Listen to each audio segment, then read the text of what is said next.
നമ്മുടെയൊക്കെ കുഞ്ഞുങ്ങൾ ഇതുപോലെ സ്കൂളിൽ പോകുന്ന കുഞ്ഞുങ്ങളെ ആയിട്ട് പോയ വാഹനമാണ്. 2 വീല് ഊരിപ്പോവാന്ന് പറഞ്ഞു കഴിഞ്ഞാൽ എന്താ നമ്മളതിനകത്ത് പറയുക?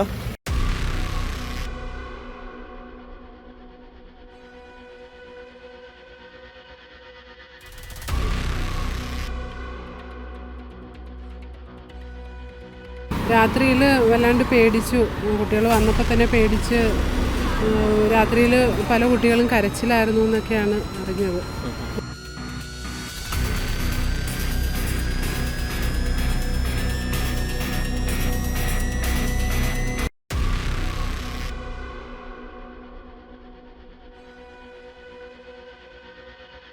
സംഭവിച്ചില്ല, ഇനിയോട്ട് സംഭവിക്കുകയില്ല. ഞങ്ങൾ പ്രാർത്ഥിച്ചിട്ടാണ് ബസ് എടുക്കുന്നതെന്ന് പറയുന്നത്.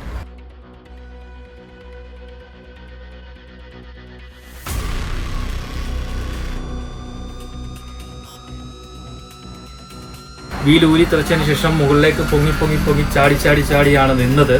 അത് കുട്ടികളിൽ വളരെയധികം ഭീതി ഉളവാക്കിയെന്നാണ് മനസ്സിലാക്കുന്നത്.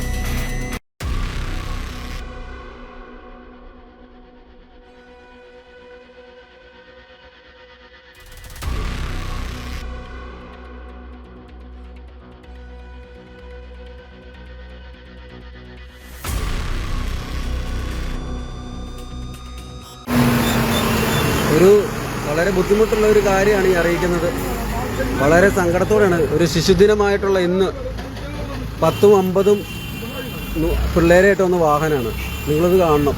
വാഹനത്തിൻ്റെ ബാക്കിലെ വീല് പൂർണ്ണമായിട്ട് ഊരിപ്പോയേക്കാണ്. പൂർണ്ണമായിട്ടും 2 വീല് ഊരിപ്പോവാന്ന് പറഞ്ഞാൽ നിങ്ങളൊന്ന് ആലോചിച്ച് നോക്കുക. ഇത്രയും കുഞ്ഞുങ്ങളെ ആയിട്ടാണ് ഈ വാഹനം ഇവിടുന്ന് വന്നുകൊണ്ടിരിക്കുന്നത്.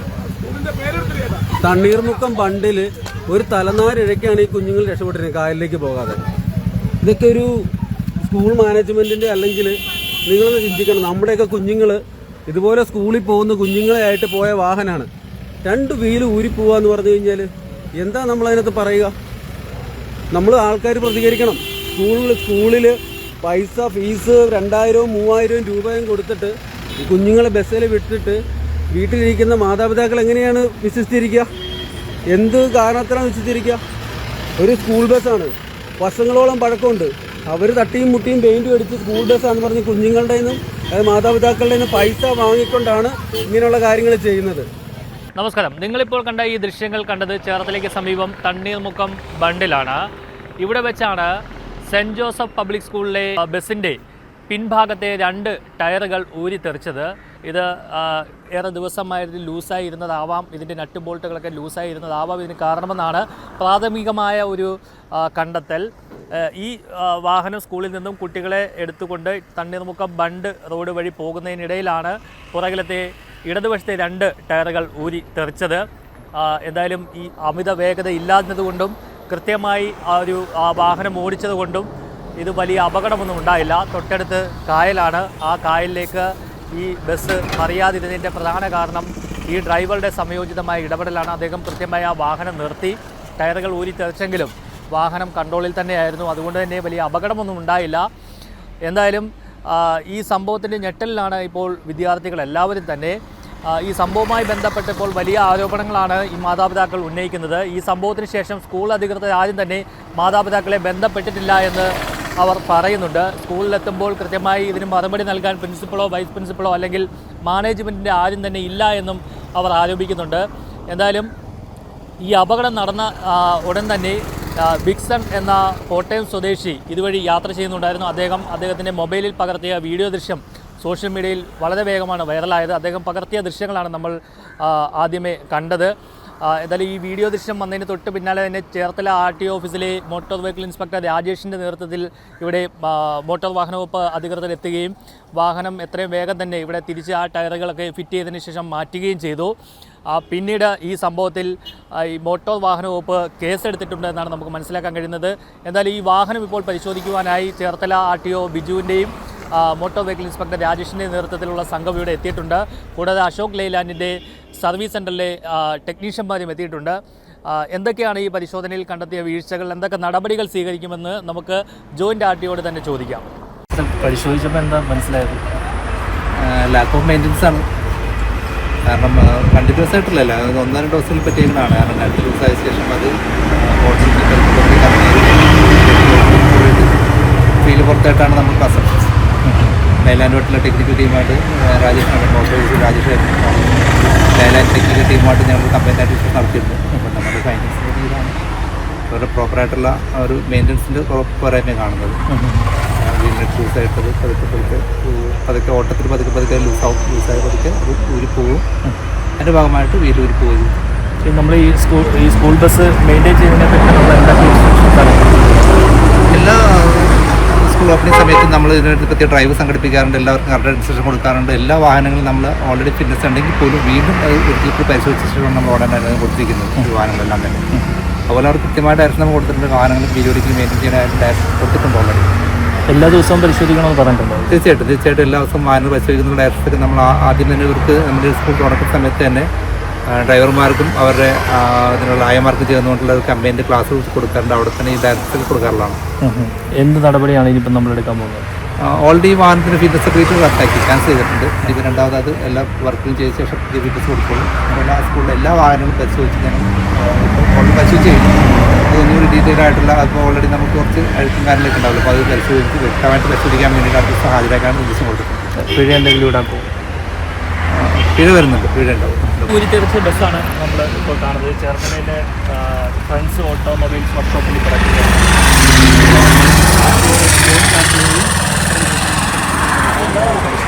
കൂടാതെ ഈ വാഹനത്തെ അശോക് ലെയ്ലാൻഡിൻ്റെ വണ്ടിയാണ്. അശോക് ലെയ്ലാൻഡിൻ്റെ സർവീസ് സെൻറ്ററിൽ നിന്നുള്ള ആളുകളും വന്ന് പരിശോധന നടത്തി. നമ്മൾ ഈ ദൃശ്യങ്ങളിൽ കാണാം. ഈ ഇടത് സൈഡിലെ പുറകിലത്തെ ഈ 2 വീലുകളാണ് ഊരി തെറിച്ചത്. ഇത് ഈ നട്ട് ലൂസായി ആണ് ഈ ലൂസായിട്ടാണ് ഇത് ഊരിത്തെറിച്ചത്. ഇതല്ലാതെ ഒടിഞ്ഞു പോകുകയോ അല്ലെങ്കിൽ മറ്റു രീതിയിലോ ഒന്നുമല്ല. ഇത് കൃത്യമായി ഈ മെയിൻ്റനൻസ് നടത്താത്തത് കൊണ്ടും ഇത് പരിശോധിക്കാത്തത് കൊണ്ടുമാണ് ഇങ്ങനെ സംഭവിച്ചതെന്നാണ് നമുക്ക് മനസ്സിലാക്കാൻ കഴിയുന്നത്. വലിയൊരു അപകടം തന്നെയാണ് ഒഴിവായത്. 34ഓളം കുട്ടികളാണ് ഈ ബസ്സിനുള്ളിൽ ഉണ്ടായിരുന്നതെന്നാണ് നമുക്ക് മനസ്സിലാക്കാൻ കഴിയുന്നത്. കൊച്ചു കുട്ടികൾ ഉൾപ്പെടെ LKG പഠിക്കുന്ന കുട്ടികളും ഉൾപ്പെടെയുള്ള LKG മുതലുള്ള കുട്ടികളാണ് ഈ ബസ്സിലുണ്ടായിരുന്നത്. ഈ സീറ്റ് നിറയെ കുട്ടികളായിരുന്നു. നമുക്ക് വീഡിയോയിൽ തന്നെ കാണാൻ കഴിയും. ഇവിടെ എല്ലാം കുട്ടികൾ ഇരിക്കുകയായിരുന്നു. ഈ കുട്ടികൾ പേടിച്ചു പോയി എന്നാണ് നമുക്ക് മാതാപിതാക്കൾ പറഞ്ഞതിൽ നിന്ന് മനസ്സിലാക്കാൻ കഴിയുന്നത്. കുട്ടികളൊക്കെ വീട്ടിലെത്തി വലിയ രീതിയിൽ പേടിച്ചു പോയി എന്ന് പറഞ്ഞിട്ടായി. ഈ ബസ് വീലൂരി തെറിച്ചതിന് ശേഷം മുകളിലേക്ക് പൊങ്ങി ചാടിയാണ് നിന്നത്. അത് കുട്ടികളിൽ വളരെയധികം ഭീതി ഉളവാക്കിയെന്നാണ് മനസ്സിലാക്കാൻ കഴിയുന്നത്. ഈ കുട്ടികൾക്കൊക്കെ പേടിച്ച് പനിയും ഒക്കെ പിടിച്ചു എന്നാണ് മാതാപിതാക്കൾ പറഞ്ഞിരിക്കുന്നത്. എന്തായാലും ഒരു KSRTCയിലെ മുൻ ഡ്രൈവറാണ് ഈ വാഹനം ഓടിച്ചത്. അദ്ദേഹത്തിൻ്റെ ഒരു മനസാന്നിധ്യം കൊണ്ട് മാത്രമാണ് അപകടം ഉണ്ടാകാതിരുന്നതെന്നാണ് നമുക്ക് മനസ്സിലാക്കാൻ കഴിയുന്നത്. അദ്ദേഹം വളരെ പതുക്കെയാണ് പോയത്. 40 കിലോമീറ്ററാണ് ഈ സ്കൂൾ വാഹനങ്ങൾക്ക് പറഞ്ഞിരിക്കുന്ന വേഗപരിധി. പതുക്കെയാണ് പോയത്. അതുകൊണ്ട് തന്നെയാണ് ഈ വാഹനം നിയന്ത്രണം നഷ്ടപ്പെട്ട് വലിയൊരു അപകടത്തിലേക്ക് പോകാതിരുന്നത്. കൃത്യമായി ആ ഡ്രൈവറുടെ കൈകളിൽ ഈ ബസ് ഭദ്രമായിരുന്നു. അദ്ദേഹത്തെ അഭിനന്ദിക്കാതിരിക്കാൻ നമുക്ക് കഴിയില്ല. ആ ഒരു രീതിയിൽ കൃത്യമായിട്ട് ആ വാഹനം അവിടെ നിന്നു. അത് നിന്നതുകൊണ്ട് മാത്രമാണ് തൊട്ടടുത്ത പുഴയിലേക്ക് അല്ലെങ്കിൽ ആ തണ്ണീർമുക്കത്തെ ആ വെള്ളക്കെട്ടിലേക്ക് വീഴാതിരുന്നത്. അത് തന്നെ വലിയൊരു ഭാഗ്യമാണ് എന്നാണ് കണ്ടു നിന്നവരൊക്കെ പറഞ്ഞത്. ഒരു വാഹനം ചേർത്തലയിലെ ഫ്രണ്ട്സ് ഓട്ടോമൊബൈൽ വർക്ക്ഷോപ്പിലാണുള്ളത്. ഇതിൻ്റെ നടത്തിപ്പുകാരൻ മറുചേട്ടുണ്ട്. ചേട്ടാ, നിങ്ങൾ പരിശോധിച്ചപ്പോൾ എന്താ മനസ്സിലാക്കാൻ കഴിയുന്നത്? അത് തന്നെയാണ്. എന്തുകൊണ്ടായിരിക്കും ഇങ്ങനെ വീടിനകത്ത് ലൂസാവുന്നത്? നമുക്കറിയാൻ പറ്റില്ല. ഇവര് ഓടിക്കുന്നവരും നോക്കും. വർഷോപ്പ് വരുമ്പോൾ നമ്മൾ ശ്രദ്ധിക്കും. നമ്മളെ വർഷോപ്പ് വന്നിട്ട് ശരിക്കും പറഞ്ഞാൽ വണ്ടിയുടെ ഡ്രൈവർ അല്ലെങ്കിൽ ജിലിയോ അവര് ചെക്ക് ചെയ്യണമെന്നുള്ള ആഴ്ചയിൽ ചെക്ക് ചെയ്തെങ്കിൽ അറിയാൻ കഴിയാണ്. ചെക്ക് ചെയ്തെങ്കിൽ അറിയാം. ഇത് ഈ ലൂസ് ആകുമ്പോൾ ഈ ഡ്രൈവർക്ക് അറിയാൻ കഴിയത്തില്ല.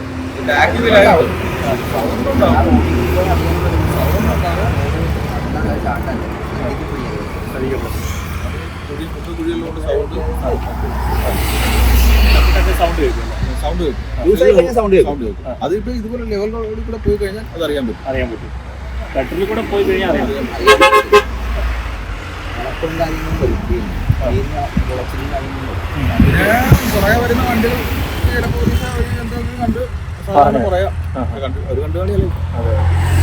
ഇപ്പം എന്താണ് ഇപ്പം നിങ്ങൾ ചെയ്യുന്നത്? ഇപ്പം പണി ബോൾട്ട് മേടിക്കണം.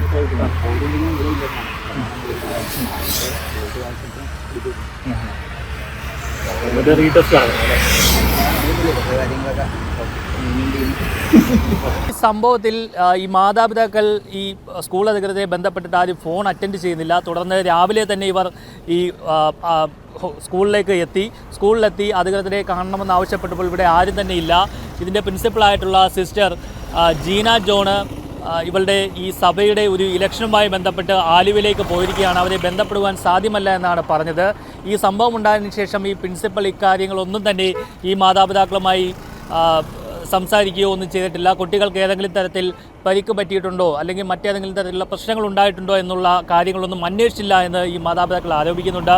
കൂടാതെ ഈ മാതാപിതാക്കൾ ഈ സ്കൂളിലെത്തുമ്പോൾ ഈ സമയത്തുണ്ടായിരുന്ന ഒരു സിസ്റ്റർ പറഞ്ഞത് ഈ കുട്ടികൾക്ക് അപകടമൊന്നും ഉണ്ടായില്ലല്ലോ, പരിക്കുകളൊന്നും ഉണ്ടായില്ലല്ലോ, അത് വലിയ ഭാഗ്യമല്ലേ, ഞങ്ങൾ എല്ലാ ദിവസവും പ്രാർത്ഥിക്കുന്നതുകൊണ്ട് മാത്രമാണ് ഈ അപകടമൊന്നും ഉണ്ടാവാതിരിക്കുന്നത് എന്നുള്ള ഒരു വിചിത്രമായ മറുപടിയാണ് ഇവിടെ ഉണ്ടായിരുന്ന സിസ്റ്റർ പറഞ്ഞതെന്നാണ് മാതാപിതാക്കൾ പറയുന്നതെങ്കിലും മാതാപിതാക്കൾ കൂടി നമ്മോടൊപ്പം ചേരുകയാണ്. സ്കൂൾ വാഹനത്തിലുണ്ടായിരുന്ന കുട്ടികളുടെ മാതാപിതാക്കൾ പരാതി പറയുവാനായി ഈ സ്കൂളിലേക്ക് എത്തി. പക്ഷേ ബന്ധപ്പെട്ടവരെ ഒന്നും കാണാൻ കഴിഞ്ഞില്ലെന്നാണ് പറഞ്ഞത്. എന്താണ് ചേച്ചി ഇവിടെ വന്നപ്പോൾ എന്താ ഇവർ പറയുന്നത്? ഞങ്ങൾ ഈ ഇൻസിഡൻറ്റ് നടന്നതിന് ശേഷം ഇന്നലെ മുതൽ സ്കൂൾ അധികൃതരുമായിട്ട് കോൺടാക്ട് ചെയ്യാൻ ശ്രമിക്കുകയാണ്. പ്രിൻസിപ്പൾ സ്ഥലത്തില്ല, ഒരാഴ്ചയായിട്ട് സ്കൂൾ പ്രിൻസിപ്പൾ സ്ഥലത്തില്ല. ഇന്ന് ഞങ്ങൾ ഇത്രയും പേര് പ്രിൻസിപ്പളിനെ മീറ്റ് ചെയ്യാനായിട്ടാണ് ഇവിടെ വന്നത്. ഇവിടെ വന്നപ്പം വൈസ് പ്രിൻസിപ്പൾ ഇല്ല, സെക്രട്ടറി ഇല്ല, ഉത്തരവാദിത്തപ്പെട്ട ആരും ഇല്ല ഞങ്ങൾക്ക് സംസാരിക്കാനായിട്ട്.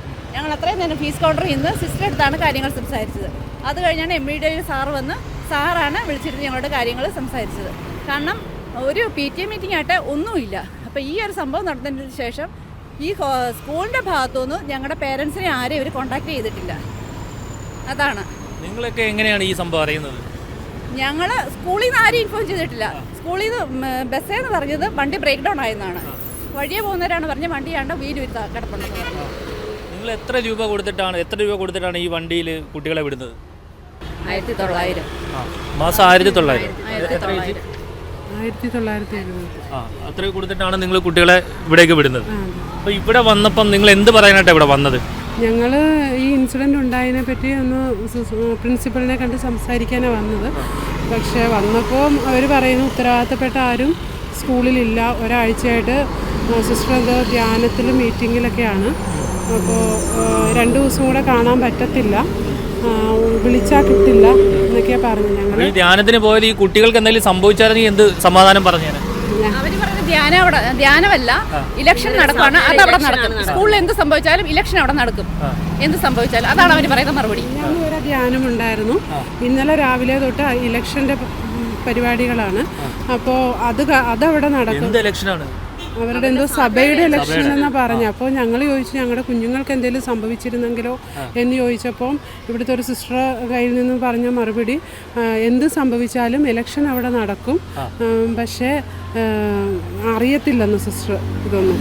അപ്പോൾ ഞങ്ങൾ ചോദിച്ചു എപ്പം ഞങ്ങൾക്കൊന്ന് കാണാൻ പറ്റുമെന്ന് ചോദിച്ചപ്പം തിങ്കളാഴ്ച നിങ്ങൾ വന്ന് നോക്കൂ, കോൺഫറൻസ് ഒന്നും ഇല്ലെങ്കിൽ കാണാൻ സാധിക്കും എന്നാണ് ഞങ്ങളോട് പറഞ്ഞേക്കുന്നത്. വിളിച്ചു നോക്കിയിരുന്നോ? ഞങ്ങൾ ഇന്നലെ തൊട്ട് വിളിക്കുന്നതാണ്. സ്കൂളിലേക്ക് മാറി ഒരു 10 തവണയെങ്കിലും വിളിച്ചിട്ടുണ്ട്. ഇവിടെ നിന്ന് ആരും റെസ്പോൺസ് ചെയ്തിട്ടില്ല. അതുപോലെ തന്നെ ഈ പ്രിൻസിപ്പളുടെയും വൈസ് പ്രിൻസിപ്പളുടെയും എല്ലാവരുടെയും ഫോൺ സ്വിച്ച് ഓഫാണ്. ഇപ്പോഴും ഫോൺ സ്വിച്ച് ഓഫാണ്. അപ്പോൾ ഇവിടുന്ന് എങ്ങനെ അവരെ കോൺടാക്ട് ചെയ്യാൻ പറ്റുമെന്ന് ചോദിച്ചപ്പോൾ അവർ പറയുന്നത് അവിടെ ഒരു ലാൻഡ് ഫോൺ ഉണ്ട്, വേണേ ഞങ്ങൾ വിളിച്ചു നോക്കാം. യാതൊരു ഉത്തരവാദിത്വം ഇല്ല. നിങ്ങൾക്ക് എന്തെങ്കിലും പറയാനുണ്ടെങ്കിൽ നിങ്ങൾ നമ്പർ തരൂ, അതിന് ഞങ്ങൾ അറിയിച്ചിട്ട് അവരിങ്ങോട്ട് ഇനി വിളിക്കുമ്പോഴത്തേക്ക് ഞങ്ങൾ പറയാം എന്നൊക്കെയാണ് പറയുന്നത്. അവരെന്ന് വരും, നാളെ വരുമോ എന്ന് അറിയാൻ പറ്റത്തില്ല. എന്നാണ് അവർ വരുന്നത് അപ്പം നിങ്ങളെ ഇൻഫോം ചെയ്യാം, അപ്പം നിങ്ങൾ വരാനാണ് പറയുന്നത്. നിങ്ങൾക്ക് എത്ര രൂപ ഫീസ് കൊടുത്തിട്ടാണ് ഇവിടെ പഠിപ്പിക്കുന്നത്? നമ്മുടെ മാസം എൻ്റെ 2 കുട്ടികൾ പഠിക്കുന്നുണ്ട് ഇവിടെ. അപ്പോൾ 2 പേർക്കും കൂടെ അതുപോലെ സ്കൂൾ ഫീസ് ഉണ്ട്, പിന്നെ വാൻ ഫീസ് 2000 പെർ ഹെഡ് 2000 ആണ്. പിന്നെ 1700 രൂപ ഒരാൾക്ക് സ്കൂൾ ഫീസ് ഉണ്ട്. അപ്പം അങ്ങനെ 2 പേർക്കും കൂടെ 10,000 7,000 രൂപ. പിന്നെ ആൾട്ടർനേറ്റീവ് മന്ത്സിൽ സ്പെഷ്യൽ ഫീസും ഉണ്ട്. അതെല്ലാം കൊടുത്തിട്ടാണ് ഞങ്ങൾ കുട്ടികളെ വിടുന്നത്. അപ്പോൾ വേറെ പ്രൈവറ്റ് ബസ്സുകളും അതിലേ വരുന്നുണ്ട്. അപ്പോൾ അത് ഗ്രൗണ്ടിലേക്ക് കിടക്കത്തില്ല. അപ്പോൾ ഈ സ്കൂൾ ബസ് ആകുമ്പോൾ ഗ്രൗണ്ടിനുള്ളിലേക്ക് വരുകയും അവിടെ നിന്ന് തന്നെ കുട്ടികളെ എടുത്തുകൊണ്ട് പോവുകയും ചെയ്യുന്നുണ്ടല്ലോ. അപ്പോൾ അത്ര സേഫ് ആയതുകൊണ്ടാണ് നമ്മൾ സ്കൂൾ ബസ്സിൽ കുട്ടികളെ വിടുന്നത്. പ്രൈവറ്റ് ബസ് ആകുമ്പോൾ ഇവിടെ നിന്ന് പുറത്ത് നിർത്തിയേച്ചുമാണ് അകത്തോട്ട് കയറുന്നത്. അപ്പോൾ അത് വേണ്ട എന്ന് കരുതിയാണ്. നമ്മുടെ തൊട്ടടുത്ത് വരികയും ചെയ്യും ബസ്. അപ്പോൾ ഇത് മെയിൻ റോഡിൻ്റെ അവിടെയാണ് ഈ സ്കൂൾ ബസ് വരുന്നത്. നമ്മൾ അത്രയും റിസ്ക് എടുത്താണ് കുട്ടികളെ അവിടെ കൊണ്ടുപോകും എടുക്കുകയൊക്കെ ചെയ്യുന്നത്. അപ്പോൾ എന്നിട്ട് ഇവരിങ്ങനെയാണ് ബിഹേവ് ചെയ്യുന്നത്. അതെ ഇന്നിപ്പോൾ നമുക്ക് ആരെയും കാണാൻ പറ്റിയിട്ടില്ല, സംഭവിച്ചില്ലല്ലോ എന്ന്. ഒന്നും സംഭവിച്ചില്ല, ഇനിയോട്ട് സംഭവിക്കുകയില്ല. ഞങ്ങൾ പ്രാർത്ഥിച്ചിട്ടാണ് ബസ് എടുക്കുന്നതെന്ന് പറയുന്നത്. ഇത് സന്യാസിമാരികൾ, അതായത് ക്രിസ്ത്യൻ സഭയുടെ കീഴിലുള്ള ഒരു സ്കൂളാണ്. ഇവിടെ സിസ്റ്റേഴ്സാണ് ഇതിൻ്റെ കാര്യങ്ങളൊക്കെ നോക്കുന്നത്. അവർ പറയുകയാണ് ഈ കുട്ടികൾക്കൊന്നും സംഭവിച്ചില്ലല്ലോ, സംഭവിക്കാതിരിക്കുന്നത് ഇവർ പ്രാർത്ഥിച്ചിട്ടാണ് വണ്ടി എടുക്കുന്നതെന്നാണ്. ചേച്ചി, ഇനി എന്താണ് നിങ്ങളുടെ തീരുമാനം? ഞങ്ങൾ ശരിക്കും പറഞ്ഞാൽ ഞങ്ങൾ ഇങ്ങനൊരു സംഭവം ഉണ്ടായിട്ട് ഞങ്ങൾ ഇന്നലെ 4:30 തൊട്ട് വിളിച്ചിട്ട് ആരും ഫോൺ എടുക്കുന്നില്ല. എന്ത് കാര്യത്തിന് സ്കൂളിൽ വിളിച്ചാലും ഫോൺ എടുക്കത്തില്ല. പിന്നെ അതൊന്ന് വന്ന് സംസാരിക്കാമെന്ന് വെച്ചിട്ടാണ് ഞങ്ങൾ വന്നപ്പോൾ ഞങ്ങൾക്ക് ആരെയും കാണാനും കഴിഞ്ഞില്ല. ആരെങ്കിലും ഒന്ന് കണ്ട് സംസാരിക്കാൻ പറ്റണ്ടേ, ആരെയും കാണാനും കഴിഞ്ഞില്ല. അപ്പോൾ ഇനി എന്താണെന്ന് പരാതി കൊടുക്കാൻ ഉദ്ദേശിക്കുന്നുണ്ടോ? എന്താണ് തീരുമാനം ഇത് സംബന്ധിച്ച്? അത് ഞങ്ങൾ തീരുമാനിച്ചിട്ടില്ല. ബാക്കിയുള്ളവരോടും കൂടെ ആലോചിച്ചിട്ട് എന്താണെന്ന് വെച്ചാൽ ചെയ്യാം. ആ വണ്ടിക്കകത്ത് മൊത്തം എത്ര കുട്ടികളുണ്ടായിരുന്നു ആ സമയത്ത്? കറക്റ്റായിട്ട് അറിയില്ല, കാരണം ഇത് ഇടയാഴം വന്നിട്ട് തിരിച്ച് പുത്തനങ്ങാടി ആ ഭാഗത്തേക്ക് അങ്ങനെ വരുന്നത്. അപ്പോൾ കറക്റ്റ് കുട്ടികളുണ്ടായിരുന്നു, കുറച്ചധികം പേരുണ്ടായിരുന്നു. 30. എങ്ങോട്ട് സ്കൂളിൽ നിന്ന് എങ്ങോട്ടൊക്കെ പോകുന്ന ബസ്സാണിത്? ഇത് ചേർത്തല വഴി ഇടയാഴം വരെ വരും. വെച്ചൂർ ഇടയാഴം വരെ വന്നിട്ട് തിരിച്ച് തണ്ണീർമുക്കം വന്നിട്ട് മുഹമ്മ വരെ. ഇന്നലത്തെ ആ സംഭവത്തിന് ശേഷം ഇന്ന് ഞങ്ങളുടെ കുട്ടികളൊന്നും സ്കൂളിൽ വന്നിട്ടില്ല. രാത്രിയിൽ വല്ലാണ്ട് പേടിച്ചു. കുട്ടികൾ വന്നപ്പോൾ തന്നെ പേടിച്ച് രാത്രിയിൽ പല കുട്ടികളും കരച്ചിലായിരുന്നു എന്നൊക്കെയാണ് അറിഞ്ഞത്. മോളും ആകെ പേടിച്ച് രാവിലെ കൊണ്ട് ഇന്ന് വന്നിട്ടില്ല, സ്കൂളിൽ വന്നിട്ടില്ല. എന്തായാലും ഗുരുതരമായ വീഴ്ച ഇപ്പോൾ ഈ സ്കൂൾ അധികാരികളുടെ ഭാഗത്തു നിന്ന് ഉണ്ടായിട്ടുണ്ട്. ഈ കുട്ടികളുടെ മാതാപിതാക്കൾ എത്തുമ്പോൾ അവരോട് ഉത്തരവാദിത്തപ്പെട്ട ആരും തന്നെ സംസാരിക്കാൻ തയ്യാറാവുന്നില്ല. ഇവിടുത്തെ പ്രിൻസിപ്പൽ ധ്യാനം കൂടാൻ പോയിരിക്കുകയാണ്. ഈ ധ്യാനം കഴിഞ്ഞിട്ട് വന്നതിന് ശേഷം മാത്രം സംസാരിക്കാൻ പറ്റുകയുള്ളൂ. അല്ലാതെ ഇവിടുത്തെ വൈസ് പ്രിൻസിപ്പളോ അല്ലെങ്കിൽ മറ്റ് മാനേജ്മെൻറ്റിലെ ആരെങ്കിലും ഒക്കെ ഇവരോട് സംസാരിക്കാൻ തയ്യാറാകുന്നില്ല എന്നുള്ളൊരു പരാതിയാണ് ഉയർന്നിരിക്കുന്നത്. എന്തായാലും ഇത് സംബന്ധിച്ചവർ കൂടിയാലോചിച്ചതിന് ശേഷം കൂടുതൽ നിയമ നടപടികൾക്ക് പോകുമെന്നാണ് അവർ ഇപ്പോൾ വ്യക്തമാക്കിയിരിക്കുന്നത്. എന്തായാലും കുട്ടികളുടെ ഈ ജീവൻ വെച്ചുള്ള ഈ ഒരു പന്താടൽ അത് അനുവദിച്ചു കൊടുക്കാൻ പറ്റുന്നതല്ല. കാരണം സ്കൂൾ ഫീസ് അടക്കം വാൻ ഫീസ് അടക്കമൊക്കെ പണം നന്നായി കൊടുത്തു തന്നെയാണ് ഇവിടെ കുട്ടികളെ പഠിപ്പിക്കുന്നത്. അതിൻ്റെ യാതൊരു ഉത്തരവാദിത്വവും ഇവർക്കില്ല എന്നുള്ളതാണ് ഇപ്പോൾ നമുക്ക് ഇവരുടെ വാക്കുകളിൽ നിന്നും മനസ്സിലാക്കാൻ കഴിയുന്നത്. ഈ സ്കൂൾ പ്രിൻസിപ്പൽ സിസ്റ്റർ ജീന ജോണിനെതിരെ ഗുരുതര ആരോപണങ്ങളാണ് മാതാപിതാക്കൾ ഉന്നയിക്കുന്നത്. ഇവർ ഒരു സ്കൂളിൻ്റെ ചുമതലയിൽ ഇരിക്കുമ്പോൾ ആ സ്കൂളിൽ എന്ത് നടക്കുന്നു, എന്തെങ്കിലുമൊക്കെ സംഭവിച്ചാൽ ഇവരുടെ സഭയുടെ കാര്യങ്ങൾക്ക് വേണ്ടി മാറി നിൽക്കുകയാണ് എന്നുള്ള വിചിത്ര മറുപടി നൽകുന്നത് അത്ര ശരിയായ കാര്യമല്ല. കൃത്യമായി ഇത്രയും കുട്ടികൾ, 1000-ലധികം കുട്ടികൾ പഠിക്കുന്ന ഒരു സ്കൂളാണ്. ഈ കുട്ടികളുടെ കാര്യത്തിൽ കൃത്യമായി ഇവർക്ക് യാതൊരു സുരക്ഷയും നൽകുന്നില്ല എന്ന് വേണം നമുക്ക് ഈ ഒരു നടപടിയിൽ നിന്ന് തന്നെ മനസ്സിലാക്കാൻ കഴിയുന്നത്. ഇപ്പോൾ പ്രിൻസിപ്പളാണ് ഈ കുട്ടികൾക്ക് എന്തെങ്കിലും ഒരു അപകടം പറ്റിയാൽ അല്ലെങ്കിൽ എന്തെങ്കിലും ഒരു ആവശ്യം വന്നു കഴിഞ്ഞാൽ ഇവർ എന്ത് ചെയ്യുന്നു എന്നുള്ളതാണ് ഇപ്പോൾ ഉയരുന്ന ഏറ്റവും വലിയൊരു ചോദ്യം. ഇവിടെ പഠിക്കുന്ന കുട്ടികളുടെ ഭാവി എന്താകുമെന്നുള്ള കാര്യത്തിലും വലിയ സംശയം നമുക്ക് ഉന്നയിക്കാതിരിക്കാൻ കഴിയില്ല. എന്തായാലും സിസ്റ്റർ ആയിട്ടുള്ള ഈ ഒരു പ്രിൻസിപ്പലിൻ്റെ ഈ ഒരു നടപടി ഈ മാതാപിതാക്കൾക്ക് വളരെയധികം രോഷം ഉണ്ടാക്കിയിട്ടുണ്ട്. അവർ ഇത് സംബന്ധിച്ച് പോലീസിൽ പരാതി നൽകാനുള്ള ഒരുക്കത്തിലാണെന്നാണ് നമുക്ക് മനസ്സിലാക്കാൻ കഴിയുന്നത്. എന്തായാലും മോട്ടോർ വാഹന വകുപ്പ് ഉദ്യോഗസ്ഥർ ഈ വാഹനത്തിൻ്റെ ഫിറ്റ്നസ് റദ്ദാക്കിയിരിക്കുകയാണ്. ഇനി ഇത് റീടെസ്റ്റ് നടത്തണം. കൂടാതെ വലിയൊരു തുക പിഴയും എടുക്കണമെന്നാണ് ജോയിൻ്റ് RTO വ്യക്തമാക്കിയിരിക്കുന്നത്. ആലപ്പുഴയിൽ നിന്നും നിത്യാനന്ദ ജഗനൊപ്പം R. പിയൂഷ്, മറുനാടൻ TV.